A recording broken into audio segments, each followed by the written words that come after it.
परीक्षित कहते हैं कि है वंश का अंत करने के लिए स्वयं भगवान ने परशुराम के रूप में अवतार ग्रहण किया।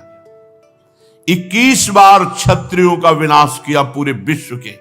राजा परीक्षित ने पूछा, प्रभु क्या अपराध हो गया क्षत्रियों से कि भगवान परशुराम जी ने 21 बार घूम घूम करके पूरे भूमंडल से क्षत्रियों का विनाश किया। श्री सुखदेव जी महाराज कहा कि परीक्षित, ये उन दिनों की बात है जिस समय है वंश का अधिपति शास्त्राबाहु अर्जुन, वो एक महान बलवान श्रेष्ठ राजा था और खास बात उसने दत्तात्रेय जी को प्रसन्न कर लिया था, अवधूत शिरोमणि दत्तात्रेय जी, और उनसे 1000 भुजाएं, कभी शत्रु से युद्ध में पराजित ना होना, कभी कोई ऐश्वर्य की कमी ना होना, जो इच्छा करे वो प्राप्त हो जाना, ये सब वरदान प्राप्त किए थे भगवान दत्तात्रेय जी से।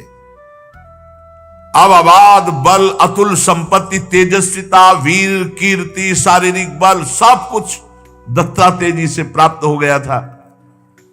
एक तरह से वो महायोगेश्वर खुद बन गया था दत्तात्रेय जी की कृपा से।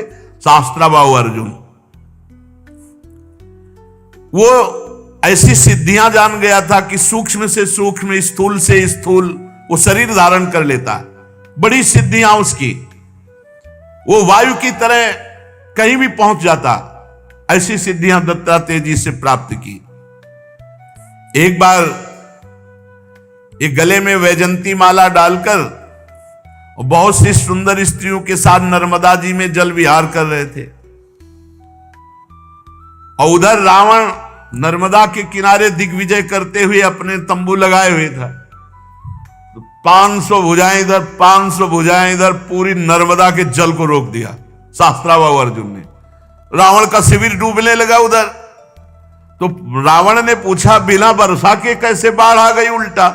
बोले, महाराज एक वीर है जो स्त्रियों के साथ जल में खेल रहा, खेलते खेलते नर्मदा को उल्टा प्रवाहित कर। तो उनका हमसे बड़ा वीर कौन है? रावण बड़े घमंड में गया, अपने को बड़ा वीर मानता था और जाके शास्त्राबाहु अर्जुन से अब वीरता की बातें करने लगा। तो उन स्त्रियों को प्रसन्न करने के लिए खिलवाड़ में तो ऐसे रावण को पकड़ लिया शास्त्राबाहु अर्जुन ने, बंदर के समान एक पिंजड़े में बंद करके, और अपनी राजधानी माहिष्मती ले जा करके जहां घोड़े थे वहां पिंजड़ा रख दिया। पिंजड़े में 10 खोपड़ी वाले रावण को 20 भुजा, 1000 भुजा वाला शास्त्राबाहु अर्जुन, और सब सिद्धियां प्राप्त किए। तब महाराज पुलस्त जी को पता चला कि दिग्विजयी रावण घोड़सार में एक पिंजड़े में बंद है। तब जाके शास्त्राबाहु अर्जुन के सामने गए तो शास्त्राबाहु अर्जुन ने पूजन किया, क्योंकि पुलस्त ऋषि, तो उन्होंने आज्ञा करी कि छोड़ दो, हमारा नाती है। छोड़ दिया रावण को। अब शास्त्राबाहु अर्जुन का अभिमान बढ़ता चला गया, क्योंकि दिग्विजयी रावण जैसे को बंदी बना लिया। अब वो एक दिन शिकार खेलने के लिए अपने परिकर के साथ जंगल में गया तो प्यास लगी। तो पास में जमदग्नि जी का आश्रम था। तो जमदग्नि ऋषि के आश्रम में पहुंचे। मुनि ने देखा कि बहुत बड़ा राजा आया हुआ है, तो इसका स्वागत, राजा भगवान का स्वरूप है। अब जंगल में वो एक कंदमूल फल, तो कामधेनु जमदग्नि जी की गाय का नाम था। जो इच्छा करो वो प्रकट कर दे। अब मंत्री, सेना और राजा का स्वागत करना है, तो वैसे ही सेवक, वैसे ही सामग्री, सब व्यवस्था। शास्त्राबाहु अर्जुन ने कहा कि बाबा जी के पास ऐसी व्यवस्था कहां से हो सकती है कि इतने सैनिक, इतने सेवक, इतनी धातुओं के पात्र और भोजन सब? बोले, कहीं कोई रसोईया नहीं, सब एक गाय का चमत्कार है। बोले, ऐसी गाय तो हमारे पास होनी चाहिए, संत के पास क्या। अब जमदग्नि मुनि का ऐश्वर्य कामधेनु से था, तो चिढ़ गया शास्त्राबाहु, जबकि प्रसन्न होना चाहिए कि इतना बढ़िया स्वागत किया। और उसने आदेश किया जमदग्नि ऋषि से कि कामधेनु हमारे सैनिकों को दे दो। जमदग्नि जी ने कहा, नहीं, ये तो यज्ञ के हविष्यान्न के लिए, अतिथि सेवा के लिए है। तो कहा मैं एक बार केवल कहता हूं, दोबारा छीन लेता हूं। शास्त्राबाहु अर्जुन ने आदेश किया, कामधेनु को बंदी बनाकर ले चलो। अब कामधेनु डकराती हुई बलपूर्वक शास्त्राबाहु अर्जुन महिष्मतीपुरी ले गए। जब शाम के परशुराम जी आए तो आश्रम सब उजड़ा हुआ। मां से पूछा तो उन्होंने बताया कि सारा का सारा दुष्टता का वृत्तांत शास्त्राबाहु अर्जुन है वंशी। भयंकर फरसात हाथ में लिए हुए परशुराम जी जैसे किसी महामत वाले सिंह को कोई दबा नहीं सकता, ऐसे गरजते हुए महिष्मतीपुरी गए। अभी वो मस्ती में था कि प्रवेश ही नहीं कर पाया था कि भगवान परशुराम जी पहुंच गए। परशुराम जी की बड़ी विलक्षण झांकी थी। हाथ में परशुराम, मस्तक पर जटा का मुकुट, त्रिपुंड लगा हुआ। जे भी शास्त्राबाहु अर्जुन झपटा, भगवान परशुराम जी ने जो जटाएं सूर्य की तरह चमक रही थी खोल लिया और हाथ में फरसा धारण करके बात की बात में सारी सेना को विध्वंस करके और उसके 1000 भुजाएं जो भगवान अवधूत शिरोमणि दत्तात्रेय जी के द्वारा दी थी, सब काट के गिरा दी। फरसे का ऐसा प्रहार कि कोई सामने नहीं बचा। बाहें जांघें सब काट काट के। परशुराम जी के बाणों से जब है पति का सर्वनाश हो गया तो 10,000 लड़के थे शास्त्राबाहु अर्जुन के, 10,000। भगवान परशुराम जी तो 10,000 लड़के तो अभी नहीं थे इनके साथ, ये अलग थे। सब पूरे परिकर सहित शास्त्राबाहु अर्जुन को मार डाला भगवान परशुराम जी ने। कामधेनु छुड़ाकर आश्रम में ले आए। महिष्मतीपुरी के शास्त्राबाहु अर्जुन का विनाश बड़ा आश्चर्य में। जमदग्नि जी ने कहा, हाय हाय परशुराम, तुम क्या उपद्रव करते हो? अरे राम राम, वो राजा था, गाय ले जा रहा था, ले जाने देते, तुमने हत्या क्यों कर दी? राजा सर्वदेवमय होता है, तुमने अपराध किया। अरे हम लोग ब्रह्म ऋषि हैं, क्षमा हमारा बल है, संसार हमको इसीलिए पूजता है क्योंकि हम क्षमावान हैं। तुम्हारे ब्रह्मा जी भी क्षमा के बल से ही ब्रह्म पद पर स्थित है। ऋषियों की शोभा क्षमा होती है, ये सर्वशक्ति प्रदर्शन नहीं। भगवान तुम पर प्रसन्न हो, अब तुम तप परायण हो, तुमने अपराध किया, राजा का वध किया, ये ब्रह्म हत्या से भी बढ़कर है। जाओ तीर्थों का सेवन करते हुए तप करो और इसका प्रायश्चित कर डालो। भगवान परशुराम जी घुटने टेक कर जमदग्नि जी के आगे जो आज्ञा। अब 1 वर्ष तीर्थ यात्रा करके अपने आश्रम पर आए।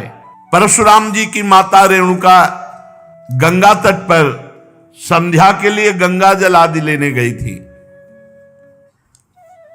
वहां एक गलती हो गई माता जी से। आज सत्संग में कहा, नेत्र वाणी कान संभाल के नहीं अपराध बन सकता किसी से भी। तो वहां गंधर्वराज चित्ररथ अप्सराओं के साथ जल विहार कर रहा था। गंधर्वराज के जल विहार करते समय अंग प्रत्यंग और अप्सराओं की वो क्रीड़ा माता जी कुछ क्षण देखती रही। अच्छा लगा, बस कोई कामना नहीं हुई, कोई मलिनता नहीं आई, बस देखती रही, अच्छा लगा। और भूल गई कि संध्या का समय पतिदेव तर्पण आदि के लिए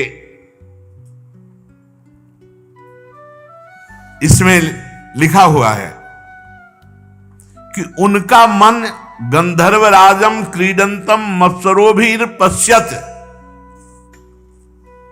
अच्छा लगा। विलोकयंती क्रीडंत मुदकार्थम नदीम गताहा, उनका मन खिंच गया चित्ररथ की इस अप्सराओं से केल। कहा जमदग्नि जी का एकांतिक भजन में स्वभाव, और माताजी ने जब चित्ररथ गंधर्व की केली देखी अप्सराओं से तो अच्छा लगा। बस ये संध्या का समय बीत गया। भगवान जमदग्नि जी इंतजार कर रहे हैं, ऐसा कैसे हो गया कि संध्या की अवहेलना हो गई और अभी तक रेणुका जल लेकर नहीं आई। अब जे ही होश आया जमदग्नि ऋषि को, भयभीत हो गई कि अब तो भारी अपराध बन गया। वो महर्षि के सामने आई, गंगा जल का कलश रखा, हाथ जोड़कर खड़ी हो गई। जमदग्नि मुनि ने कहा मैं देख रहा था, तुम्हारा मन चित्ररथ गंधर्व की केली देखने में खिंच गया। तुम अपराधी हो, पापिनी हो, तुम एक ब्रह्म ऋषि की पत्नी होकर ऐसा कैसे देखा? इसका दंड है मृत्यु। ऐसा कठोर शासन। अन्य पुत्रों से कहा, मार डालो इसको, रेणुका को। किसी भी पुत्र की हिम्मत नहीं है। इतने में तीर्थ यात्रा करके भगवान परशुराम जी आए, प्रणाम किया तो उनका बेटा, मां और भाइयों को मार डालो। परशुराम जी ने कोई विचार नहीं किया, तत्काल मां और भाइयों के फरसे से गले उड़ा दिए। सत्यवती नंदन महर्षि जमदग्नि जी बहुत प्रसन्न हुए और कहा, बेटा तुम्हारी जो इच्छा हो वरदान मांगो। परशुराम जी ने कहा, मेरी मां मेरे भाई जीवित हो जाए, उनको ये पता भी न रहे कि मैंने वध किया है। तत्काल जीवित हो गए। भगवान परशुराम जी के ऐसा कहते हुए ऐसे उठ के बैठ गए जैसे सो के, पूरे सकुशल। परशुराम जी को पता था हमारे पिता जमदग्नि जी कितने महान पवित्र ऋषि और तपोबल संपन्न हैं। शास्त्रावाहु अर्जुन के वध का प्रायश्चित कर लिया था। परशुराम जी एकांत आश्रम के कोने में बैठकर ध्यानस्थ थे। बहुत दिनों के बाद शास्त्रावाहु अर्जुन के लड़कों के हृदय की जलन, वो आए और देखा महर्षि जमदग्नि अग्निशाला में ध्यानस्थ बैठे हैं। उनको बाहर की कोई शुद्ध नहीं, वो सब प्लान बना के आए थे। पूरे आश्रम को उजाड़ दिया और माता रेणुका बड़ी दीनता से प्रार्थना कर रही थी, एक भी बात ना मानी और जमदग्नि जी का सिर काट ले गए। जमदग्नि जी ध्यानस्थ थे। बड़े नीच कार्य किए आश्रम में। रेणुका जी चीख पड़ी, बेटा परशुराम। ध्यानस्थ थे भगवान परशुराम जी।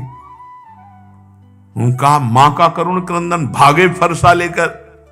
जब नजदीक आए तो देखा जमदग्नि जी का सर काट ले गए। परशुराम जी को अत्यंत क्रोध। माता से कहा कि बिलाप मत करो, वीर पुत्रों की मां बिलाप नहीं करती। आज मैं प्रण करता हूं कि विश्व में क्षत्रियों का संहार कर डालूंगा, एक भी क्षत्रिय विश्व में नहीं रहेगा। अभी पीछे जो आप चरित्र सुन रहे थे, उनमें एक घाघरा के नीचे माई के बालक क्षत्रिय छुपा लिया गया था।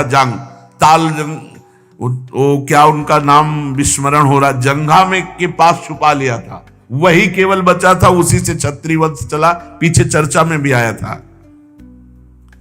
भगवान परशुराम जी ने भगवान शंकर का स्मरण करके संकल्प लिया कि विश्व में क्षत्रिय नहीं रहने देंगे। परशुराम जी माहेश्मतीपुरी में गए और 10,000 पुत्रों के अलग अलग सर काट करके रख दिए और पूरे नगर का विनाश कर दिया। भारी पर्वत ऐसे सिर का मुंड ऐसे इकट्ठा कर दिए काट काट के, और कहते जाते ब्रह्मघाती तुम्हारा विनाश परशुराम करेगा। रक्त की नदी बहा दी, इतने काटे। जो राजा थे, क्षत्रिय थे, ब्राह्मण द्रोही क्षत्रियों का हृदय कांप उठा। भगवान वर्तमान में जो क्षत्रिय असुर स्वभाव वाले हो गए थे, उनके विनाश के लिए ही प्रकट हुए थे। इसलिए अपने पिता जमदग्नि के वध का निमित्त बनाकर 21 बार, एक बार घूम के काट डाला, फिर 2 बार घूम के, 21 बार पूरे विश्व में घूम करके 5 तालाब समंत पंचक में रक्त के बना दिए काट काट के। और फिर अपने पिता का सर जो सुरक्षित रखा हुआ था माता के पास, जोड़ा और पुनः जीवित कर दिया। पहले 21 बार क्षत्रियों का विनाश किया, फिर अपने पिता का सर ला के जोड़ा। और फिर बाद में सबके प्रायश्चित के लिए यज्ञ की और 7 दिशाएं जीत करके ब्रह्म ऋषियों को दान कर दी। इसके बाद यज्ञांत स्नान किया और समस्त पापों से मुक्त होकर मेघ रहित सूर्य के समान तेजस्वी परशुराम जी, जमदग्नि जी को स्मृति रूप संकल्प में शरीर की प्राप्ति हुई। भगवान परशुराम जी से सम्मानित होकर उस सप्त ऋषियों के मंडल में 7वें ऋषि होकर आज भी विराजमान है। परीक्षित, कमल लोचन जमदग्नि नंदन भगवान श्री हरि परशुराम बन करके आए और क्षत्रियों का विनाश करके जगत का मंगल किया। आज भी भगवान परशुराम जी विराजमान है महेंद्राचल पर्वत पर बड़े शांत स्वरूप। सिद्ध गंधर्व चारण उनके चरित्रों का गान करते हैं। सर्वशक्तिमान विश्वात्मा भगवान श्री हरि जब राम रूप में अवतार लिए और जब धनुष भंग हुआ तो अजगौ का खंडन सुनकर परशुराम जी के हृदय में क्षोभ हुआ कि फिर कोई क्षत्रिय ऐसा पैदा हुआ, क्योंकि वो सब विनाश लीला करके शांत, कौन ऐसा पैदा हो गया जो हमारे गुरु का अजगौ खंडन कर दिया। अब ध्यान के द्वारा, वहां फोन से तो मतलब नहीं, ध्यान के द्वारा देखा, बोले विदेहराज जनक की नगरी मिथिला पहुंच गए। इनके चलने से ही पृथ्वी कांपती थी। देख ले कि परशुराम जी आ रहे तो मतलब जितने भाग पाए नहीं, चरणों में लौट जाते थे अपने बाप बाबा का नाम लेते हुए। ऐसा सहजे चितवन मनोह रिसाने, ऐसे देख लिए तो समझ गए हमारी आयु पूरी हो गई। कोई भी हो, ऐसा रुद्र रूप भगवान परशुराम का। पिता सहित नाम लेकर सब दंडवत प्रणाम। महाराज जनक भी सब सीता जी को लाके, विश्वामित्र जी राम लक्ष्मण को लाके दंडवत कराई। भगवान परशुराम ने कहा, जनक, इस सभा में कौन ऐसा है जो हमारे गुरु भगवान शंकर के अजगौ का खंडन करने वाला है? सारी सभा उसको छोड़कर अलग हो जाए या वो सभा को छोड़कर अलग हो जाए, नहीं, अभी सारी सभा मारी जाएगी।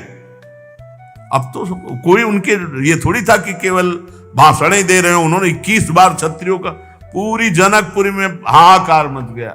जानकी जी को एकांत लेकर उनकी माता रोने लगी, सब बन गया था, बिगड़ गया, नहीं तो बढ़िया बन गया था। अजगौ खंडन हो गया, राम जी के साथ सिया जी का ब्याह। बाहर उलरे चलाए दे रहे थे परशुराम जी। लक्ष्मण जी ने कहा, महाराज थोड़ा शांति धारण करो। शांति, ऋषि का स्वरूप शांत, घोर वेश धारण किए हुए हो, कैसे बार बार, ये ऋषियों की मर्यादा। अरे ये किसका लड़का है? हमको समझा रहा है परशुराम जी, हमको समझा रहा है। हमारा गीत न विश्वामित्र जी का बता दो हम कौन है। अरे लक्ष्मण जी ने कहा, गुरु जी के बताने की जरूरत नहीं, आप कई बार बता चुके हो। आपने तो अपने मुख से कई बार बताया कि आपने फरसा से क्षत्रियों को काटा, ये वो खूब बता चुके हो। महाराज, यहां कुमड़ बतिया को नाही, जे तर्जनी देख मर जाही। ये बार बार उलरो मत, गुस्सा मत दिखाओ। यहां कुम्हड़ा की बतिया नहीं कि तुम्हारी तर्जनी उंगली देखने से हम, महाराज हम रघुवंशी हैं। जहां परशुराम जी का क्रोध बढ़ता वहां राम जी आगे आ जाते, हाथ जोड़कर विनय करने लगते। तब उन्होंने कहा, पहला फरसा तुम्हारे चलेगा। राम जी से कहा कि पहला, क्योंकि जब हमको क्रोध आता है, ये छोटा राजकुमार क्रोध दिलाता है, इसको तो समझाते नहीं और हमसे विनय करते हो, और हमें लगता है कि तुम्ही ने अजगौ खंडन किया है। राम जी ने कहा, हां, आपका कोई दास, निज दास, वही ऐसा करने के साहस कर सकता है। अरे दास तो सेवा करता है, स्वामी के प्रति अपराध नहीं करता है। बहुत क्रोधित होकर के तब उन्होंने कहा परशुराम जी से, सावधान, अभय होए जो तुम्हें डराए। पहली बात तो जो आपसे डर जाता है वो अभय हो जाता है, क्योंकि आपका स्वरूप ऐसा है। और दूसरी बात हम आपको बता रहे हैं, हम रघुवंशी हैं। काल भी सामने ललकार दे तो कदम पीछे नहीं हटाते। भगवान श्री राम के गंभीर वचन जे ही कान में पड़े वो आंख में आंख मिलाई तो थर्रा गए परशुराम जी और कहा, एक हमारा संशय निवृत्त करो, इस धनुष पे प्रत्यंचा चढ़ा दो। बस मेरे हृदय में कुछ संशय हो गया। ऐसे ही जेव ही लेने को हुए से धनुष आ गया, खिलवाड़ में चाप चढ़ा दी।